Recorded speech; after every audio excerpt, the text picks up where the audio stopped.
How are you liking the story so far, alcoholics? I think we're about to get to the Cheshire Cat. I really liked him when I was little. Whenever there was a crescent moon, my mom would always say it was a Cheshire Cat's smile. I used to always have her put on the movie just so I could see him. Last time, we watched Alice run around in circles for a bit and destroy a house. Let's get back into the story. Don't forget your snacks. Chapter 5. Advice from a Caterpillar. At last the caterpillar took the hookah out of his mouth and addressed Alice in a languid, sleepy voice. "Who are you?" said the caterpillar. Alice replied rather shyly, I hardly know, sir, just at present. I at least know who I was when I got up this morning, but I think I must have changed several times since then." "What do you mean by that?" said the caterpillar sternly. "Explain yourself." "I can't explain myself, I'm afraid, sir," said Alice, "because I'm not myself, you see.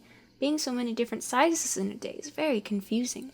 She drew herself up and said very gravely, "I think you ought to tell me who you are first." "Why?" said the caterpillar. As Alice could not think of any good reason, and the caterpillar seemed to be in a very unpleasant state of mind, she turned away. "Come back," the caterpillar called after her. "I've something important to say." Alice turned and came back again. "Keep your temper," said the caterpillar. "Is that all?" said Alice, swallowing down her anger as well as she could. "No," said the caterpillar. It unfolded its arms and took the hookah out of its mouth again and said, "So you think you're changed, do you?" "I'm afraid I am, sir," said Alice. "I can't remember things as I used, and I don't keep the same size for 10 minutes together." "What size do you want to be?" asked the caterpillar. "Oh, I'm not particular as to size," Alice hastily replied. "Only one doesn't like changing so often, you know. I should like to be a little larger, sir, if you wouldn't mind," said Alice. 3 inches is such a wretched height to be." "It is a very good height indeed," said the caterpillar angrily, rearing itself upright as it spoke. It was exactly 3 inches high. In a minute or two the caterpillar got down off the mushroom and crawled away into the grass, merely remarking as it went, "One side will make you grow taller, and the other side will make you grow shorter." "One side of what? The other side of what?" thought Alice to herself. "Of the mushroom," said the caterpillar, just as if she had asked it aloud, and in another moment it was out of sight. Alice remained looking thoughtfully at the mushroom for a minute, trying to make out which were the 2 sides of it. At last she stretched her arms round it as far as they would go, and broke off a bit of the edge with each hand. "And now which is which?" she said to herself, and nibbled a little of the right-hand bit to try the effect. The next moment she felt a violent blow underneath her chin. It had struck her foot. She was a good deal frightened by this very sudden change, as she was shrinking rapidly, so she set off to work at once to eat some of the other bit. Her chin was pressed so closely against her foot that there was hardly any room to open her mouth, but she did it at last, and managed to swallow a morsel of the left-hand bit. "Come, my head's free at last," said Alice, but all she could see, when she looked down, was an immense length of neck, which seemed to rise like a stalk out of a sea of green leaves that lay far below her. "Where have my shoulders got to? And oh, my poor hands, how is it I can't see you?" She was delighted to find that her neck would bend about easily in any direction like a serpent. She had just succeeded in curving it down to a graceful zigzag, and was going to dive in among the leaves when a sharp hiss made her draw back in a hurry. A large pigeon had flown into her face and was beating her violently with its wings. "Serpent!" cried the pigeon. "I am not a serpent," said Alice indignantly. "Let me alone." "I've tried the roots of the trees, and I've tried banks, and I've tried hedges," the pigeon went on, "but those serpents, there's no pleasing them." Alice was more and more puzzled. "As if it wasn't trouble enough hatching the eggs," said the pigeon, "but I must be on the lookout for serpents night and day, just as I'd taken the highest tree in the wood," continued the pigeon, raising its voice to a shriek, "and just as I was thinking I should be free of them at last, they must needs come wriggling down from the sky. Ugh, serpent!" "But I'm not a serpent, I tell you," said Alice. I'm a little girl," she added rather doubtfully, as she remembered the number of changes she had gone through that day. "You're looking for eggs, I know that well enough," said the pigeon, "and what does it matter to me whether you're a little girl or a serpent?" "It matters a good deal to me," said Alice hastily, "but I'm not looking for eggs as it happens, and if I was, I shouldn't want yours. I don't like them raw." "Well, be off then," said the pigeon in a sulky tone, as it settled down again into its nest.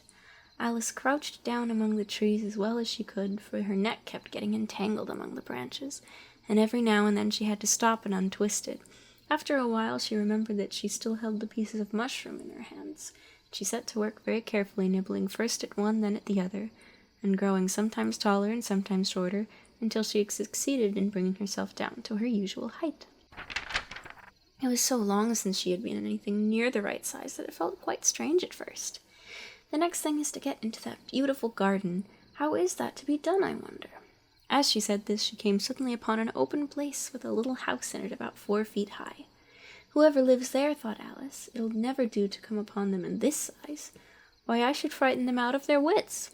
She did not venture to go near the house till she had brought herself down to 9 inches high.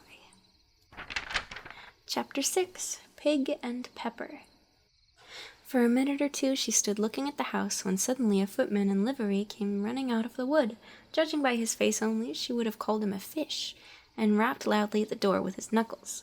It was opened by another footman in livery, with a round face and large eyes like a frog. The fish footman began by producing from under his arm a great letter, and he handed it over to the other, saying in a solemn tone, "For the Duchess, an invitation from the Queen to play croquet." The frog footman repeated in the same solemn tone, "From the Queen, an invitation for the Duchess to play croquet." Then they both bowed low, and their curls got entangled together. When Alice next peeped out, the fish footman was gone, and the other was sitting on the ground near the door, staring stupidly up into the sky. Alice went timidly to the door and knocked. "There's no sort of use in knocking," said the footman, "and that for 2 reasons. First, because I'm on the same side of the door as you are. Secondly, because they're making such a noise inside, no one could possibly hear you." And certainly there was a most extraordinary noise going on within, a constant howling and sneezing, every now and then a great crash, as if a dish or kettle had been broken to pieces. "How am I to get in?" asked Alice. "Are you to get in at all?" said the footman. "That's the first question, you know." Alice opened the door and went in. The door led right into a large kitchen, which was full of smoke from one end to the other. The Duchess was sitting on a 3-legged stool in the middle, nursing a baby. The cook was leaning over the fire, stirring a large cauldron which seemed to be full of soup. "There's certainly too much pepper in that soup," Alice said to herself, as well as she could, for sneezing. Even the Duchess sneezed occasionally, and as for the baby, it was sneezing and howling alternately without a moment's pause. The only 2 creatures in the kitchen that did not sneeze were the cook and a large cat, which was grinning from ear to ear. "Please would you tell me," said Alice, a little timidly, "why your cat grins like that?" "It's a Cheshire cat," said the Duchess, "that's why." "I didn't know that Cheshire cats always grinned. In fact, I didn't know that cats could grin," said Alice. "You don't know much," said the Duchess, "and that's a fact." Just then the cook took the cauldron of soup off the fire, and at once set to work throwing everything within her reach at the Duchess and the baby. The fire irons came first, then followed a shower of saucepans, plates, and dishes. The Duchess took no notice of them, even when they hit her, and the baby was howling so much already that it was quite impossible to say whether the blows hurt it or not. "Jeez. Oh, please mind what you're doing," cried Alice, jumping up and down in agony of terror. "Here, you may nurse it for a bit if you like," the Duchess said to Alice, flinging the baby at her as she spoke. "I must go and get ready to play croquet with the Queen." And she hurried out of the room.